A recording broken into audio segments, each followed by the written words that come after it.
Hi guys, welcome back to another episode of Sneakers and Sold Signs. I am Angel Bellino with DeNovo Realty. I have dedicated this entire month of August to talk about tips and tricks for buyers to get their offers accepted in this crazy competitive market right now. I have made a pledge to use my social media platform to share as much as possible of the knowledge that I have of real estate to prepare you as a buyer and you as a seller for when you're ready to buy or sell. If you know anybody that might need this video, tag them below. Today, I am talking about the sometimes cheesy, but I swear it works, way to write a letter, your do's and don'ts, to a seller to get your offer accepted. I know it might sound cheesy, but I swear I've had it work. But I have to tell you, there are some don'ts to do. I don't know if that makes sense. In order for you not to get yourself in a situation where it's actually it negatively impacts your offer. So get ready. Picture this. Let's think that you are on your own reality show, your own reality TV show, and you are, going to be hunting for houses on this show. And you are scrolling through your email and a new listing alert pops up.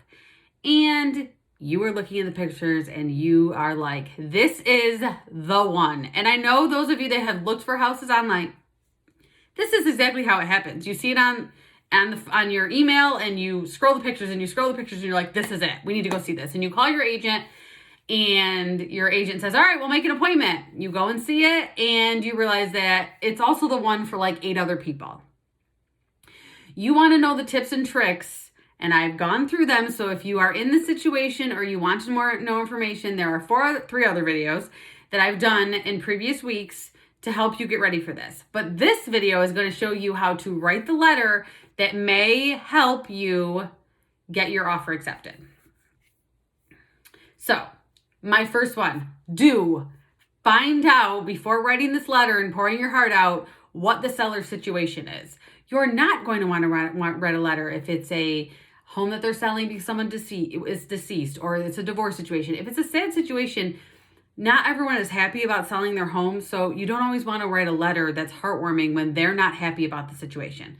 I hope that makes sense. Do not include a photo of you with your pet, you with your children, you with anything.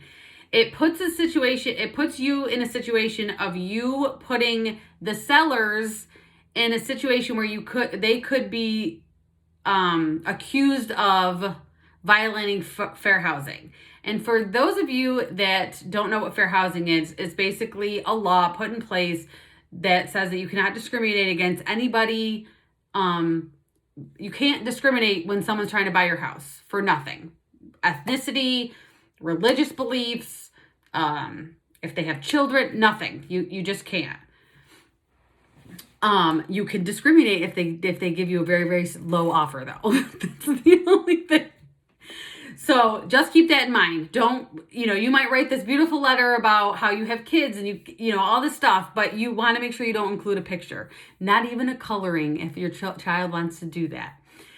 Do tell your sellers what you love most about the house. Explain to them what, I love the breakfast nook because I feel like my family will have so much fun early morning breakfast, or I love the pool area because I love to entertain, or whatever it is that made you fall in love with the house.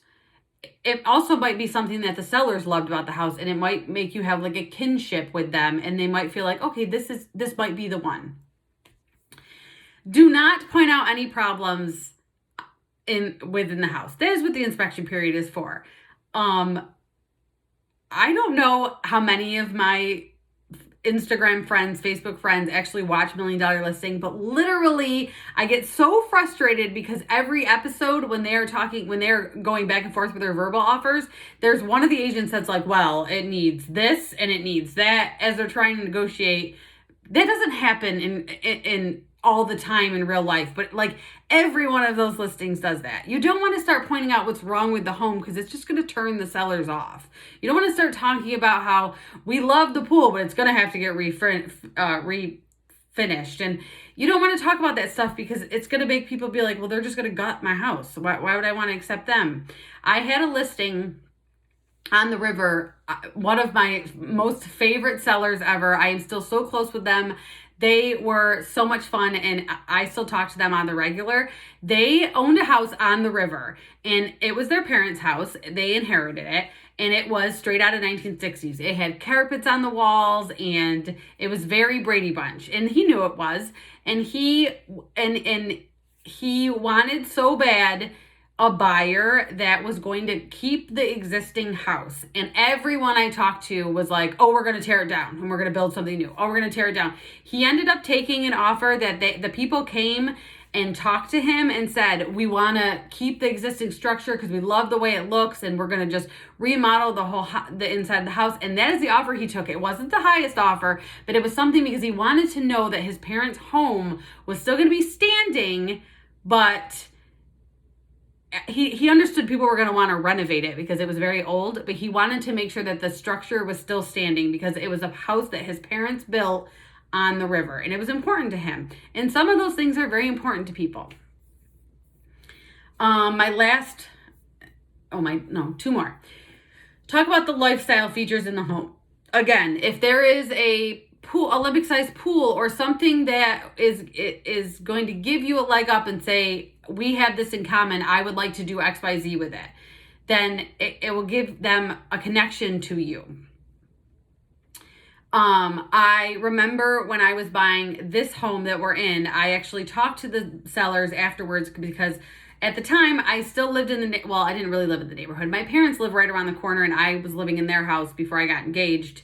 And I passed by one day and I was walking my dog, and I actually ended up talking to the sellers and talked to them about how excited I was to have football Sundays in this house because I love that the kitchen overlooks the living room. And she was just so happy that she accepted our offer and that we were going to be doing the same thing that they used to do with their family.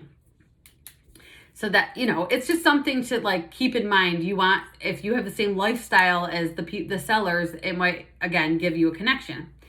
My last one, be mindful that selling is sometimes emotional for a seller. So, like my seller on the river, hi Barry, if you're watching, his parents had passed away. So it was super emotional for them. So be careful what you say. Again, know their story. Be careful if you do decide to write a letter, what you say in the letter. You don't want to offend anybody. It is always, no matter what situation, an emotional transaction. You are selling something that you lived in, unless it's an investor and they just flipped it and they're just trying to get rid of it. But if it is someone selling their personal home, it is always an emotional transaction. So always keep that in mind. There's emotions on both sides of the transaction. I know that you really, really want the home, but don't go so far to, make it so that the seller doesn't want to sell it to you.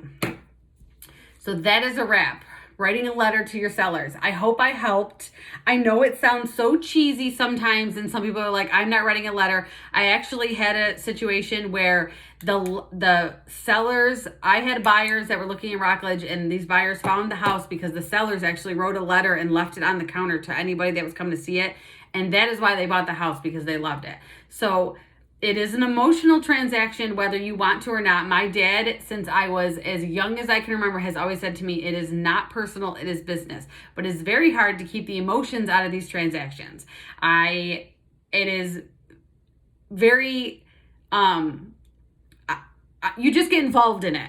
That's all I can say. And it's not easy to just say, oh, it's just business. It is what it is. If you have any questions about this, or you need some tips and tricks that are, not outside of this realm, or you wrote a letter and you just want me to read it, anything for me to help you, I am here. And if you have any questions about this competitive market, or you're wondering what it means for you when you start looking, leave a comment underneath and I will be here to help you. Thank you. I'll see you next week. Oh, next month is going to be I'm so excited about September. It's all going to be about organizing and getting ready. It's a good one.